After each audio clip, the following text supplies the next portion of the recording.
Janubiy afrikalik mashhur DJ, prodyuser va musiqachi Innocent Mafimolo ilk bor O'zbekistonda konsert berdi. Ko'hna Xiva shahri ushbu tarixiy voqelikka mezbonlik qildi.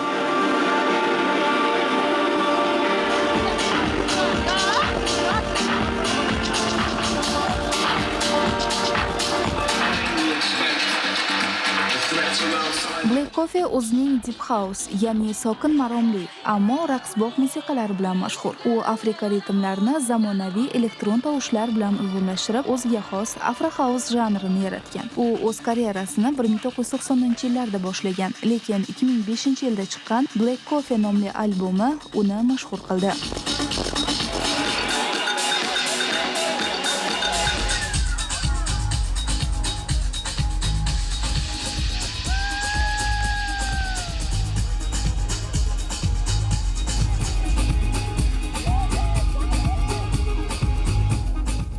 Minglab odamlar yig'ilgan Arda Xiva majmuasida DJning Drive, Turn Me On, Pieces of Me kabi musiqalari jarang sochdi.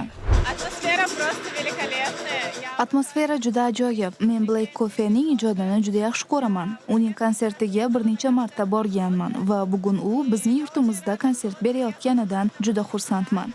Мне нравится атмосфера, тут очень круто. Bu yerning atmosferasi juda yoqdi. Rostini aytsam, bu DJni tanimas ekanman. U haqida internetda ma'lumotlar qidirdim va bugun bu yerga bu DJni kimligini bilish, qanday musiqa chalishini eshitish uchun keldim.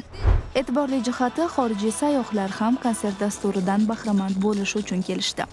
I'm from Netherlands. Salom, men Niderlandiyadanman. Temir yo'l vokzalida konsert afishasini ko'rdim va xursand bo'ldim. Chunki O'zbekistonda elektron musiqa shaydolari borligini tasavvur ham qila olmasdim. Kelsam shuncha odam. Men hayratdaman, to'g'risi.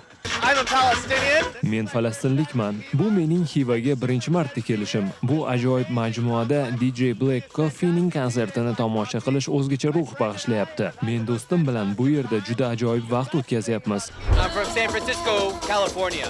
Men Kaliforniyadanman. Bu bizning O'zbekistonga birinchi safarimiz. Samarqandga bordik. Buxoro Biennalesida qatnashdik. Bugun esa Black Coffee konserti bilan safarimizni yakunlaymiz. O'tgan yili men Bakuda Formula 1 tadbir doirasida uning konsertiga borgan edim. Biz Black Coffee'ni juda yaxshi ko'ramiz. I'm from Germany and Men Germaniyadanman. Bu shou juda ajoyib deb o'ylayman. 10 kundan beri O'zbekistondaman va safarimni shu shou bilan yakunlamoqchiman. Germaniyaga borganda do'stlarimga aytib beradigan sarguzashtlarim ichida Black Coffee'ning konserti ham bo'ladi deb o'ylayman. Qayd etish kerakki, o'z yo'nalishi bo'yicha mashhurlikka erishgan bunday ijodkorlarning yurtimizda konsert namoyishlarini tashkil etishi turizmimiz rivojiga ham hissa qo'shadi.